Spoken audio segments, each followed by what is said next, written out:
Es que lleva 10 minutos proyectados y no se habían dado cuenta de cuál es el tema. Sí, están doidos ainda.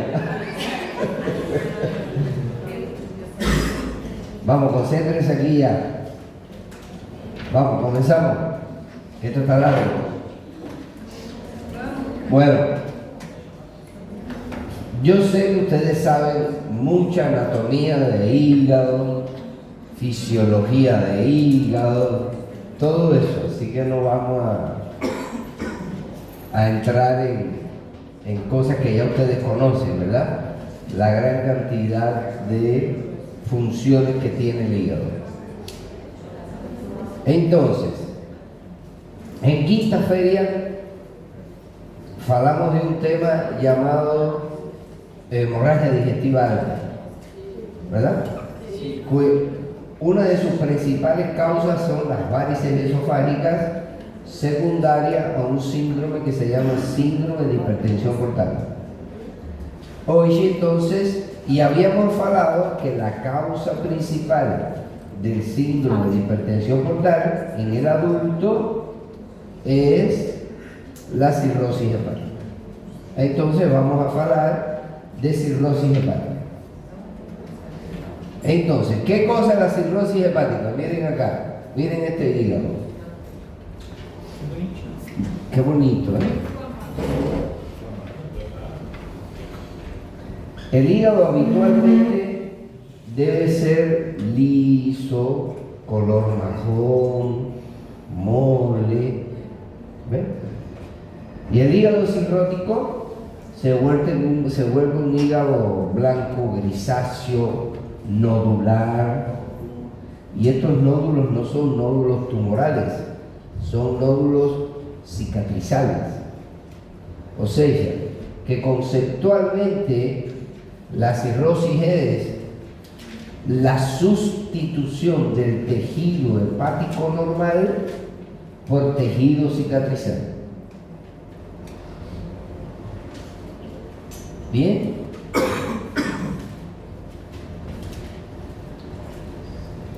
Hasta hace unos años, alrededor del 90% de las causas o de los pacientes con cirrosis se debía al alcoholismo. Hoy en día sigue siendo la causa principal.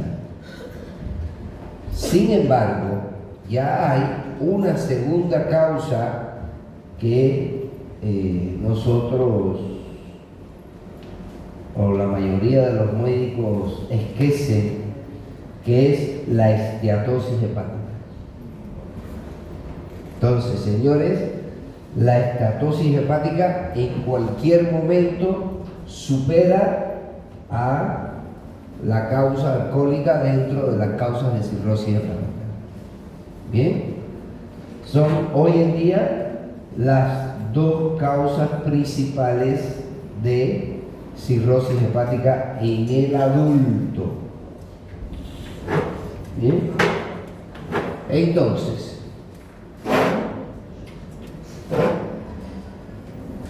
miren estas imágenes, la diferencia entre un hígado normal y un hígado cirrótico.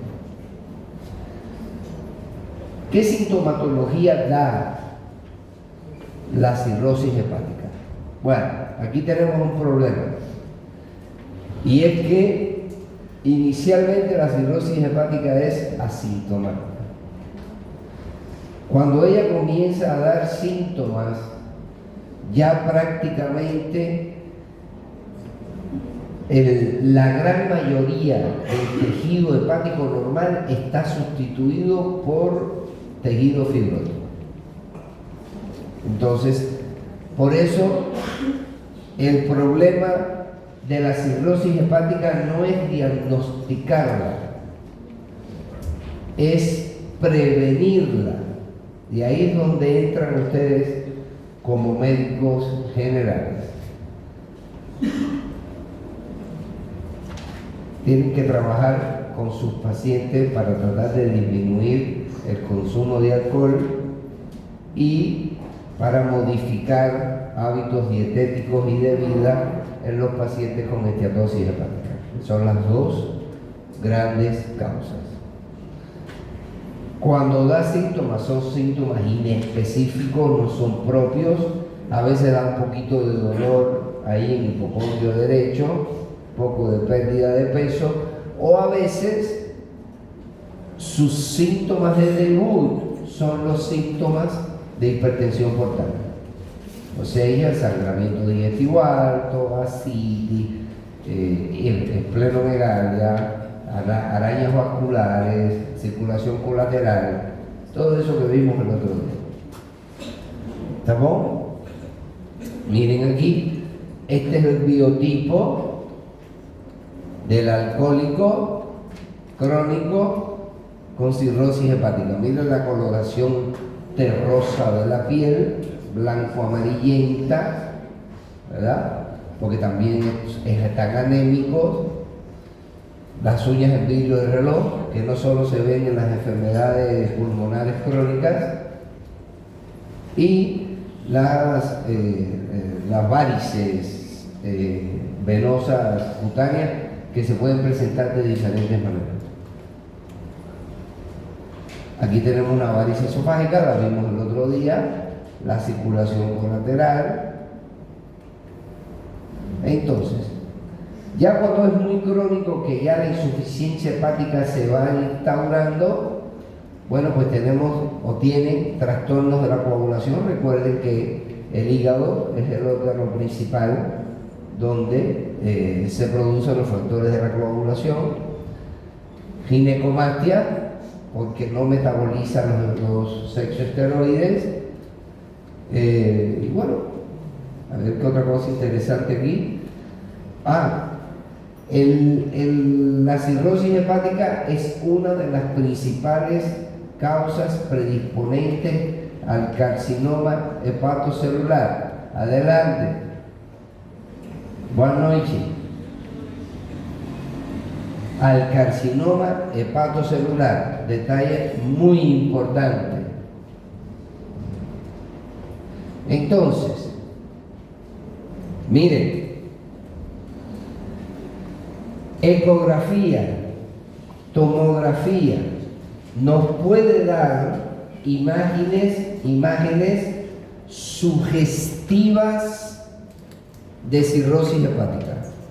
El diagnóstico definitivo de cirrosis hepática tiene que ser por biopsia. Y aquí, señores, no se hace PAF, no es biopsia por PAF. Bien, es o biopsia, se puede hacer percutánea, pero no es una PAF, es una técnica que se llama por TrueCut.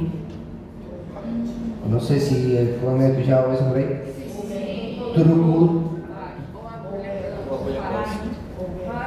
Es que no es una aguja gruesa. El TrueCut es una, pero tiene un mecanismo que hace así, donde uno agarra un cilindro de tejido. Es que vos le introducís la aguja y aquí tiene no sé cómo falar, es un mecanismo que hace así, que hace allá y que se mete dentro del hígado, y cuando hace así regresa con un cilindro de tejido. Muy bueno para las biopsias de hígado, ¿sí? O se puede hacer por vía laparoscópica o se puede hacer por vía laparotómica, depende del paciente. El menos agresivo es por TrueCut. Entonces, complicaciones. Las principales son las secundarias de hipertensión portal, ¿verdad? Las varices esofágicas, el hiperesplenismo y la citis. Después tenemos el carcinoma hepatocelular y por último la encefalopatía hepatoamoniacal.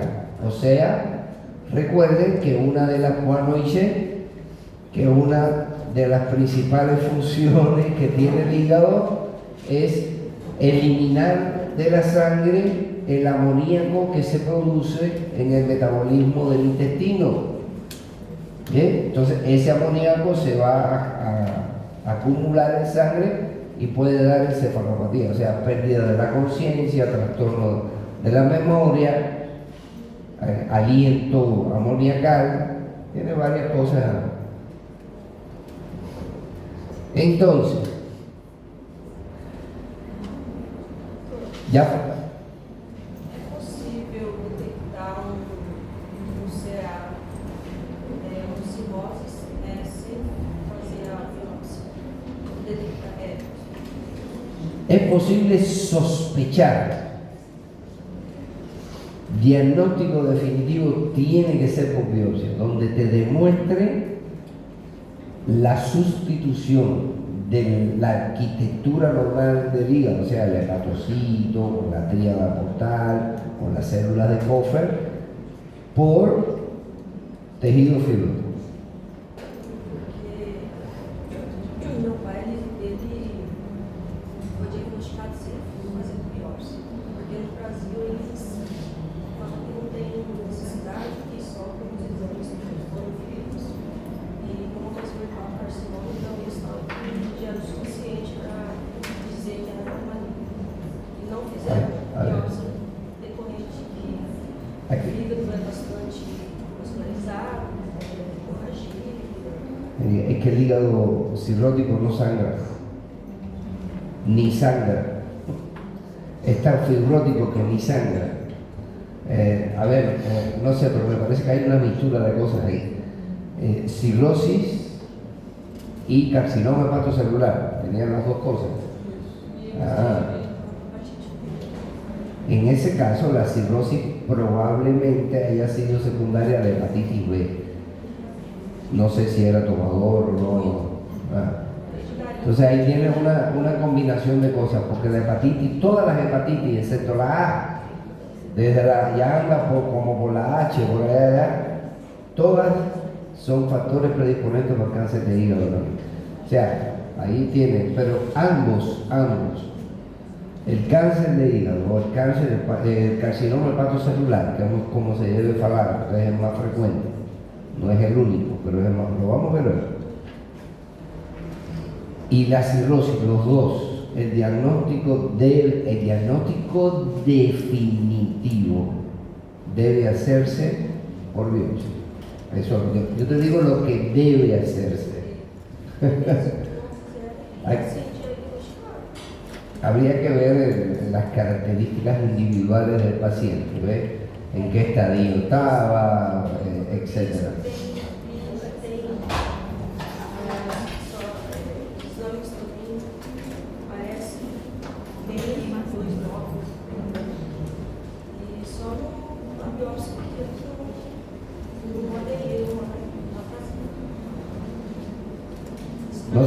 No sé. Uma discussão nossa, porque como você faz, você sabe, vai saber se benigno, se maligno, se não. O sea, las probabilidades de que sea maligno son altas, muy altas, pero eso lo tenés que demostrar. En medicina hay que demostrar las cosas, si no, no.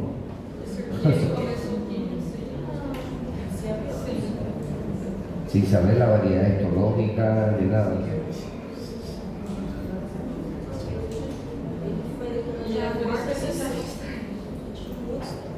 Bueno.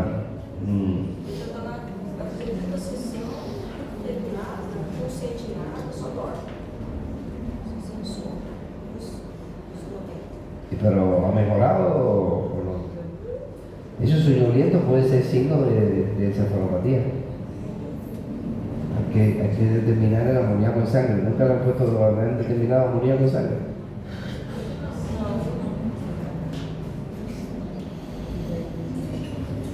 Bueno, acuérdense que yo doy ciencia aquí. Sí.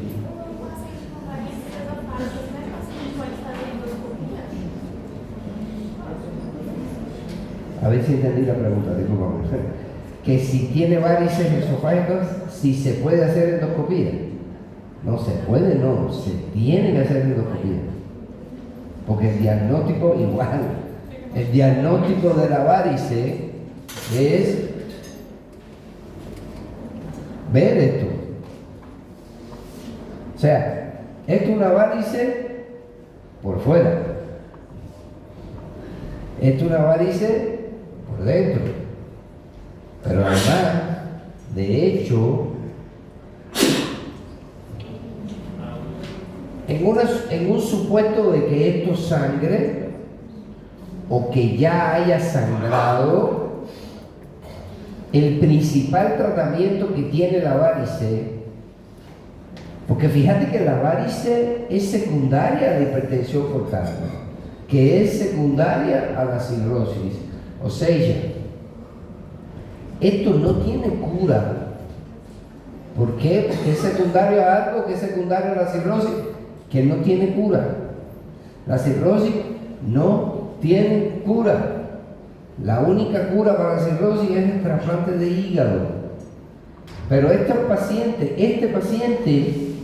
con estas condiciones nutricionales no tiene, no es un buen candidato al trasplante de hígado. Entonces entra en un círculo vicioso. Por eso lo ideal es no llegar aquí, porque cuando llegas aquí ya está complicado. Pero bueno, la idea que te quería transmitir, el único tratamiento que tiene esto para evitar que sangre, no para curar la varice, es la ligadura endoscópica. O sea, esto vos introducís el endoscopio tiene unos mecanismos donde agarra la varice, la chupa, no sé cómo se fala, y le dispara es un anhelo así de caucho, parecido a eso que se utiliza en el dinero, una liga, pero chiquitita así,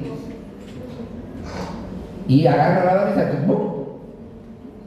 y la colapsa. Solo que después de esa varice puede salir de nuevo o puede salir en otro lugar, porque la causa no está resuelta, pero por lo menos resuelve el evento agudo de sangrado, o hasta cierto punto retrasas el resangrado. Eso se llama profilaxis primaria, profilaxis secundaria, ya es un poquitico más complejo para ustedes. Pero bueno, en general, para hacer el diagnóstico y para hacer tratamiento de la varice, sí o sí hay que hacer endoscopia. Tá bom? Então, quando chega na etapa crônica, mesmo com a mudança de vida, não adianta mais. Mira, a la vez que este hígado está así, eso no tiene solución. Porque es que se queda sin tejido hepático normal. Es como que Tem tanta fibrose que não tem como. ya es sustituido. Yo siempre comparo esto con las cicatrices. No sé, ustedes deben haber estudiado cicatrización en el semestre anterior. Cuando uno tiene una cicatriz, el tejido de la cicatriz es igual al tejido original. No, porque es fibrosis. Entonces, imagínate el hígado lleno de cicatrices. Cada bolita de esta es una cicatriz. Chega uma hora que é resistente. Entonces, para que esto acontezca tiene que pasar tiempo. El hígado, nosotros los cirujanos decimos que el hígado es un órgano muy noble, muy bonciño. Cuando él llega a esto, eso lleva años.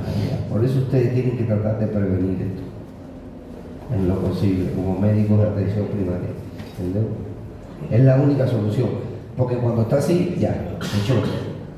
Eso tienes que tirar ese hígado y poner otro. Y no lo puedes hacer porque es un mal candidato. Y más que las dos causas principales son causas modificables, ¿entiendes? Porque, por ejemplo, no sé, la hepatitis, las millones de hepatitis esas que hay por ahí, ¿cómo yo te explico? También son prevenibles, pero a veces es difícil, ¿verdad? Porque se transmite por relaciones sexuales, por transfusiones, por pinchazos, y a veces eso es difícil es verdad que también tienen tratamientos que no son 100% efectivos tampoco. Me tumbaron a Claudio. Entonces, pero estas dos son modificables. Y si vos modificás eso, estás previniendo una enfermedad que se va a convertir en algo incurable. Esto no tiene tratamiento. El tratamiento es de sostén, un poquito, para que no... ¿Entendemos? Porque tratamiento para resolver o para curar la cirrosis no hay. Trasplante de hígado, no más. ¿Tampoco? ¿Qué más? Despiértense, vamos, ¿qué más? Entonces, bueno, ¿qué más? ¿Existe tratamiento? No existe. Es un poquito de tratamiento de sostén. Tiene varices esofágicas que sangraron, ligadura endocónica. Tiene ascitis. Bueno, hay que darle proteínas, hay que hacerle la parocentesis repetidas, que después pueden complicarse con una peritonitis, pero es la única opción que tiene. Se pueden utilizar algunos diuréticos, pero repito, no tiene tratamiento específico. ¿Tá bom? Se fazer uma mudança de estilo de vida, aí vai reduzir o tamanho das fibras, das cicatrizes. Perdão, se faz o quê? Se fazer uma mudança de estilo de vida no paciente. Pelos estilos de vida. Para poder controlar os sintomas. Aí vai reduzir o tamanho das cicatrizes fibróticas. Ese es el problema. La cicatriz. ¿Vos podés modificar alguna de tus cicatrices? Não, mas e o paciente que muda, por exemplo, de um estágio 3 para estágio 2? Bueno, ahora sí, pero no es que las cicatrices mejoran, es que evita que se extienda el resto del órgano, porque puede ser que el órgano no esté afectado totalmente en el momento de tu diagnóstico. Eso sí puede ser.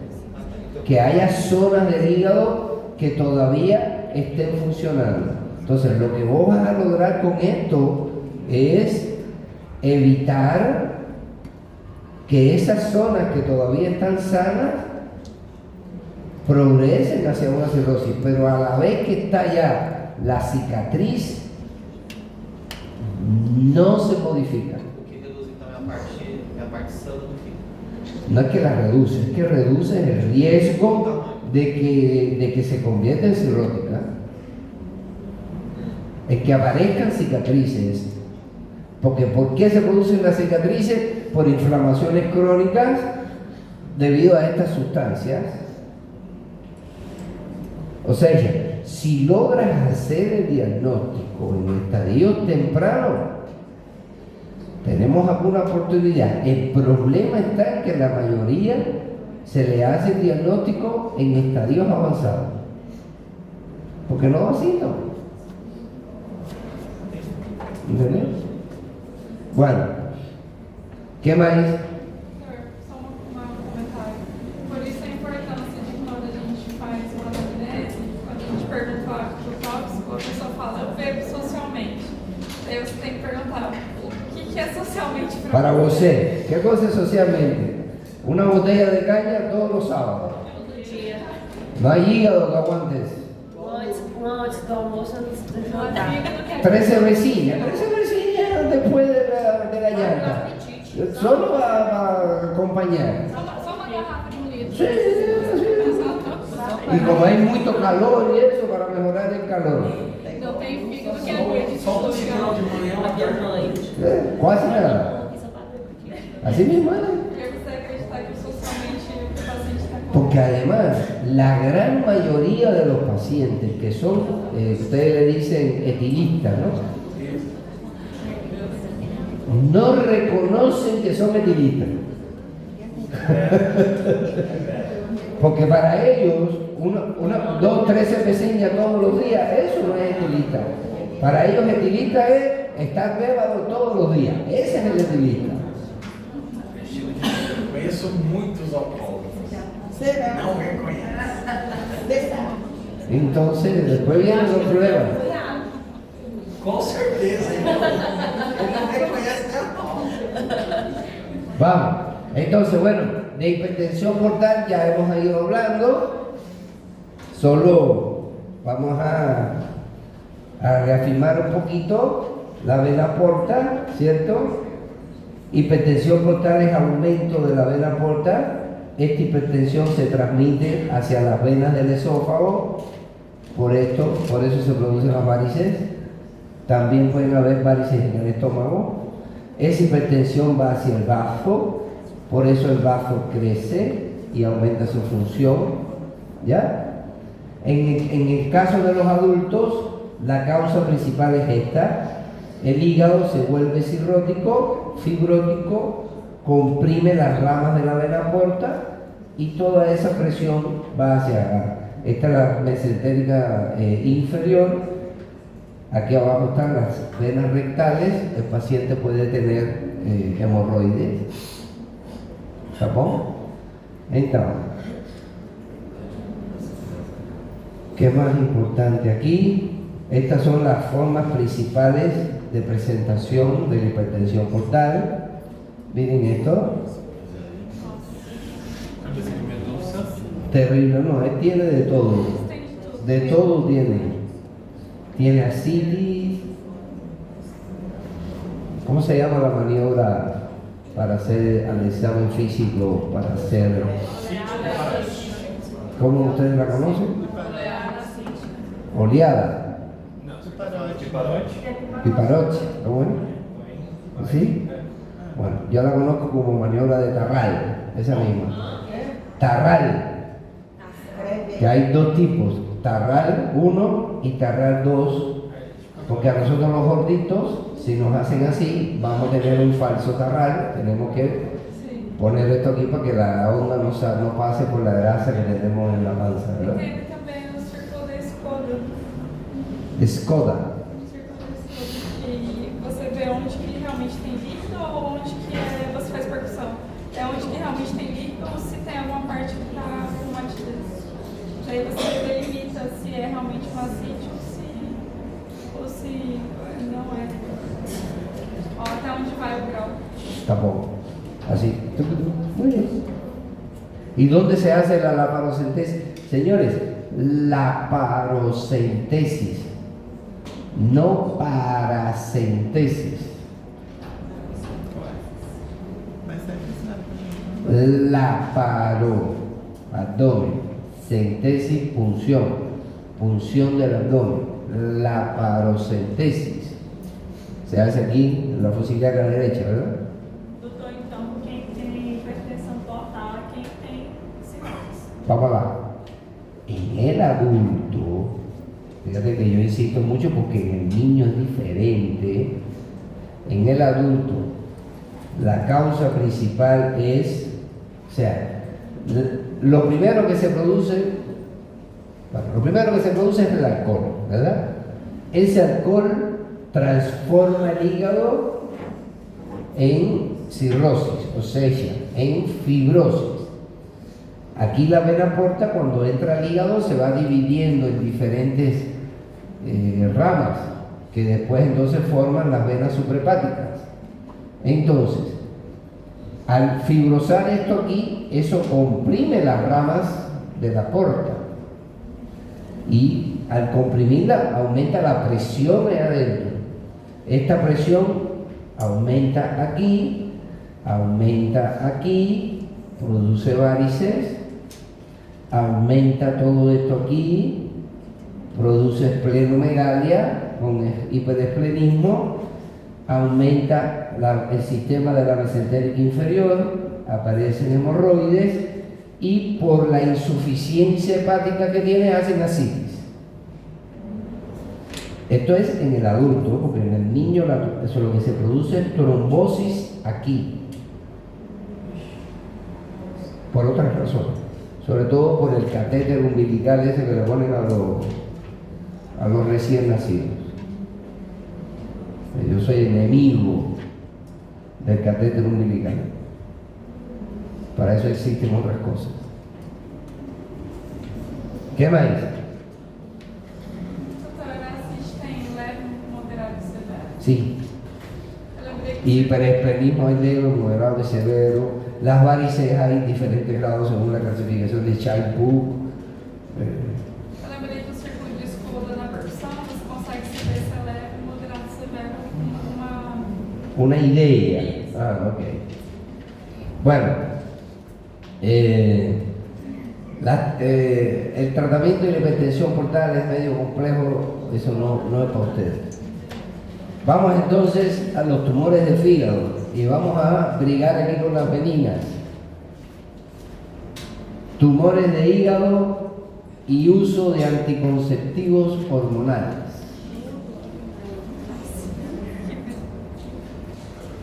Porque los anticonceptivos hormonales, é difícil ser mulher, hein? señoritas, Sei que é pior, ter filho, ter filho. lo que no es necesario usar anticonceptivos hormonales. Existen otras opciones. Otras opciones que tienen colores, sabores, fosforescentes, de todo tipo hay. Así que no me pueden decir que no se puede usar. Deve interromper.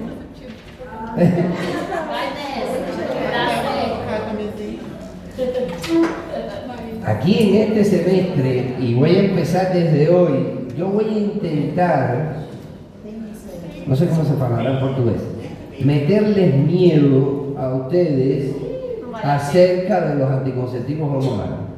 Y hoy vamos a empezar. Y después vamos a seguir cuando veamos las tromboflebitis y las varices de miembros inferiores y los trastornos de la vascularización cerebral y los trastornos en el eje hipotálamo, hipófisis, ovario. Todas esas cosas. ¿Está bom? Vamos a comenzar hoy.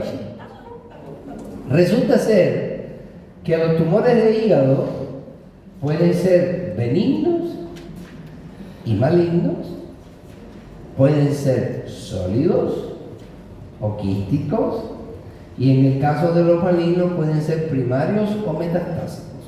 Ustedes saben que el hígado es uno de los órganos más frecuentemente afectados por metástasis de muchos tumores, porque por el hígado pasa toda la circulación sanguínea 3 y 4 veces. Entonces, muchos tumores, colon, próstata, ovario, útero, metastizan pulmón, mama, metastizan en el hígado. ¿Está bien? Entonces, ¿cuál es el problema aquí? Los anticonceptivos hormonales no causan cáncer de hígado. Cáncer de hígado es cirrosis, los virus de la hepatitis. ¿Cuál es el problema? Que los anticonceptivos hormonales causan unos tumores benignos, sobre todo sólidos. Vamos a ver cuáles son. Que es prácticamente imposible, cuando uno ve la imagen, diferenciar que sea benigno o que sea maligno. Y entonces hay que hacerle una biopsia. Y entonces hay que meterte un trucut dentro del hígado, que ahí sí va a sangrar, porque usted tomó anticonceptivos orales durante muchos años. ¿Está bien? Pero bueno, antes de entrar en los sólidos, vamos a los quísticos. Cualquiera de ustedes tiene un quiste de hígado y no lo sabe. De hecho, probablemente unas 10 personas aquí tienen un quiste de hígado y no lo saben, porque no da síntomas de ningún tipo. Solamente da síntomas. Oye, para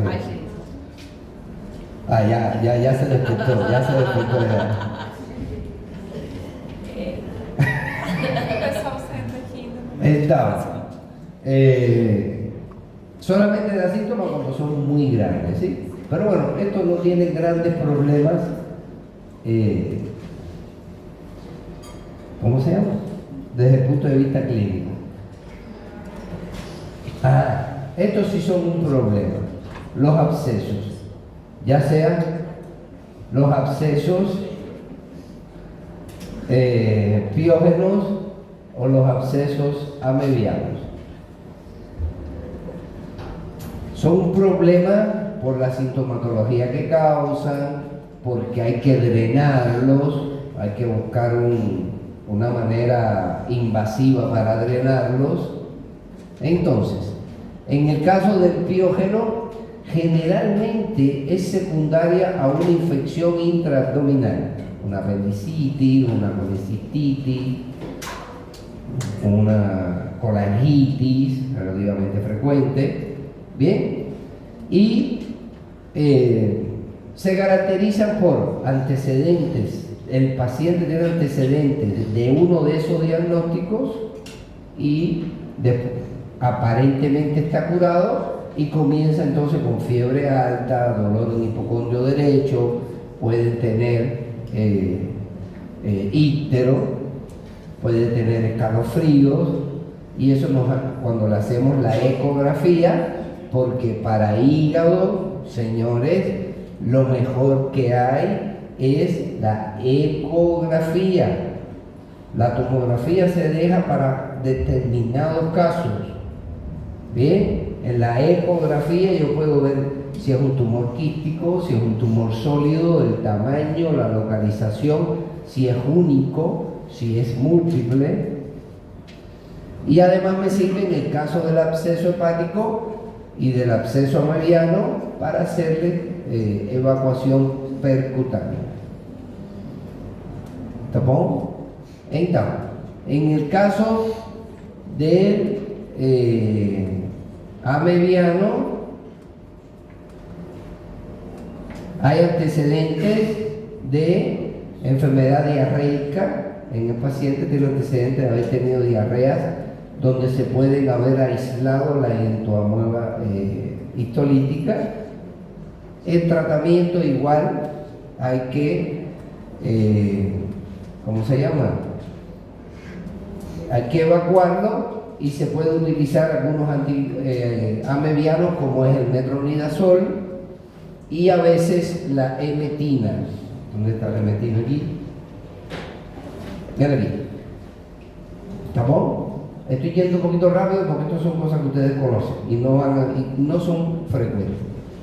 Y quiero llegar aquí, es a donde quiero llegar. A los tumores sólidos. Tumores sólidos benignos, los más frecuentes, no son los únicos: el adenoma, la hiperplasia focal nodular y el hemangioma. Vamos a insistir mucho en el adenoma porque es el más frecuente.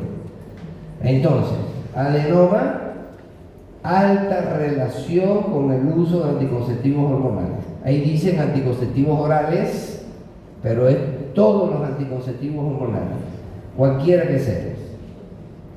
¿Bien? O sea, es más frecuente en mujeres, qué raro, ¿verdad? Es más frecuente en mujeres. La ecografía, vemos un tumor sólido. En la tomografía, vemos un tumor sólido. Y un tumor sólido en el hígado, hasta que no se demuestre lo contrario, es un cáncer de hígado. Por lo tanto, usted tiene que hacerle sí o sí una biopsia, porque no se puede hacer diagnóstico diferencial con el cáncer de hígado sin una biopsia. Por eso aquí dicen el manejo, suspender los anticonceptivos y observar entre signos de interrogación. ¿Está bien? Entonces, la hiperplasia nodular focal, otro tumor sólido benigno, hay quien lo relaciona con el uso de anticonceptivos o no. Ahí estamos en briga. Yo sí creo que tiene relación con el uso de anticonceptivos hormonales. La misma historia, asintomático, no se puede hacer el diagnóstico diferencial, aunque hay algunos de ellos, el que fuera lo que tenía por aquí, hay algunos de ellos que en la tomografía se puede ver una cicatriz central, pero no se ven en la mayoría, hay que hacerle biopsia. Y el hemangioma es un tumor vascular congénito, benigno, que se puede localizar desde el cráneo hasta la punta del dedo gordo del pie. Puede tener, hay de varios tipos, ¿verdad? Los hay planos, los hay venosos, capilares, arteriales. Bueno, el hígado es un hemangioma generalmente cavernoso, que no da síntomas y que cuando da síntomas son síntomas de complicación, como es el síndrome de Casa-Bushmerry, donde en el hígado se secuestran y se destruyen las plaquetas. Entonces el paciente empieza a tener sangramiento por las encías, hemorragias cutáneas, trastornos menstruales, y usted le hace un análisis de sangre y tiene las plaquetas bajas. Fíjense cuántos problemas. En cuanto al cáncer de hígado, hay varios tipos de cáncer de hígado. ¿Cuál es el tumor maligno más frecuente de hígado? El carcinoma hepatocelular en el adulto, porque en el niño es el hepatoblastoma. Y en ambos hay una variedad de carcinoma hepatocelular que se llama carcinoma fibrolamelar, que es un carcinoma hepatocelular menos maligno, aunque sigue siendo maligno. Entonces, factores predisponentes al cáncer de hígado: los virus de la hepatitis, la cirrosis hepática y enfermedades hepáticas en general. Síntomas y signos: no da síntomas, es asintomático. Cuando da síntomas, ese famoso síndrome general de astenia, anorexia y pérdida de peso, ya hemos hablado aquí en varias ocasiones que cuando aparece el tumor está muy avanzado, ¿sí? Puede tener íctero, puede tener dolor en el hipocondrio derecho, puede tener hepatomegalia palpable, pero repito, generalmente es asintomático. ¿Cómo lo confirmamos o cómo se debe confirmar? Con la biopsia. Bien, que puede ser por TrueCut, puede ser, lo ideal es por TrueCut con guía ecográfica. ¿Está bien? A ver qué más. Fibrolamelar es una variante, el hepatoblastoma es para los niños. Então, todas as enfermidades do fígado, o frango é que tem que fazer biópsia para diagnosticar definitivo. ¿Y por qué? Porque a gente tem que ver a fibrose ou, no caso, por los complementarios, Confunde. no, el único que vos decís, sí, mira, esto es benigno, es el quiste de hígado y los abscesos. Y cuidado, porque a veces el cáncer de hígado se absceda y te da un absceso y después es un quilombo eso. Bueno. Entonces, en realidad el frango de todo esto es evitar todo esto. Evitar el alcohol, evitar la gordura, evitar los anticonceptivos hormonales, para evitar las transfusiones en lo posible, ponerse las vacinas, pero el problema es que no hay vacina para todas, para la que principalmente hay para la B, pero no hay vacina para todas. Evitar el abuso de medicamentos que la gente toma por ahí, de todo, paracetamol. ¿Ya estoy terminando? ¿No prefieres eso? Entonces, bueno, les decía, las metástasis de hígado, hay muchos tumores que dan metástasis, ¿verdad? Ojo siempre con el cáncer de colon, sobre todo de colon derecho. A ver qué más aquí importante. Ya terminé. Chao. Entonces, vamos a resumir. Vamos a resumir un poquito. Vamos a resumir aquí algunos franquitos aquí. Señores, uno, ustedes como médicos de atención primaria tienen la obligación ética de mejorar la epidemiología de estas enfermedades, señores. El cáncer de hígado es frecuente. La cirrosis es frecuente. ¿Estamos? Y ustedes tienen que intentar modificar eso. Porque ustedes son los que van a estar en los puestos de salud, donde van a estar cerca de la población, donde van a conocer quién es el borracho, quién es el que toma, quién es la que toma anticonceptivos hormonales, quién es. Y modificar todo eso. Por supuesto que los primeros que tienen que modificarse son ustedes. Porque es como el cigarro, ¿verdad? Não faço o que eu falo. Ustedes le dicen al paciente que no fume y delante del paciente saca un cigarro y fuma. Entonces, ¿cómo es posible que ese paciente confíe en ese médico que le está pidiendo algo que él hace? O usted le dice que baje de peso y el paciente lo ve y le dice, pero usted está más gordito que yo. Entonces, aquí el frango es eso, la prevención de todas estas enfermedades, se llama. ¿Estamos? Arriba, dúvidas.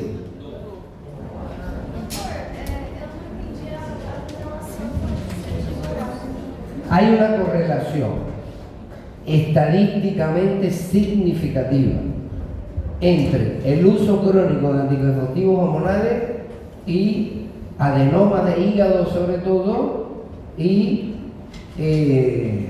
hiperplasia nodular focal, que algunos lo aceptan y otros no.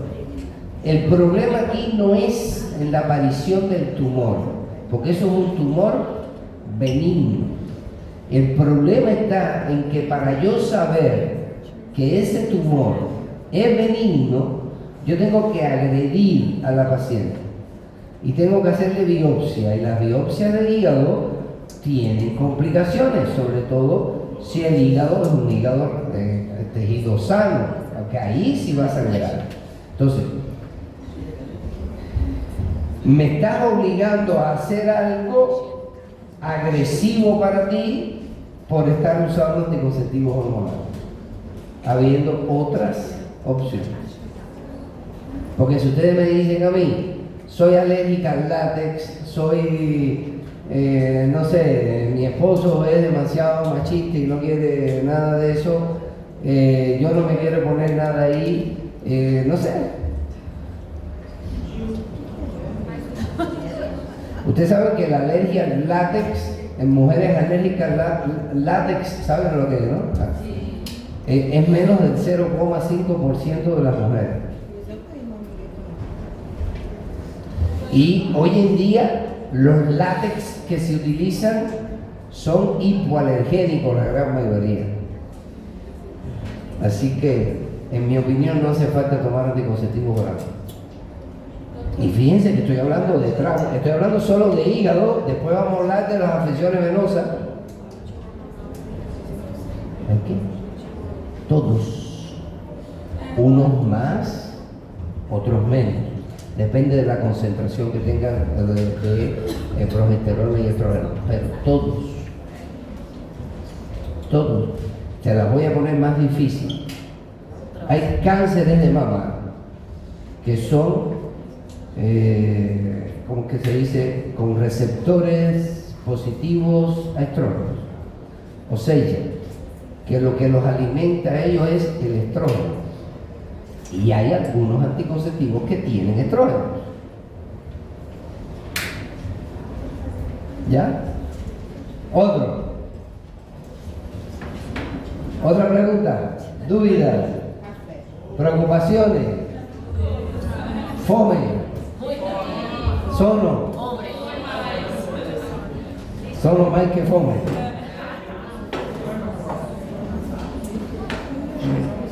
Bueno, vamos a hacer la llamada de entonces.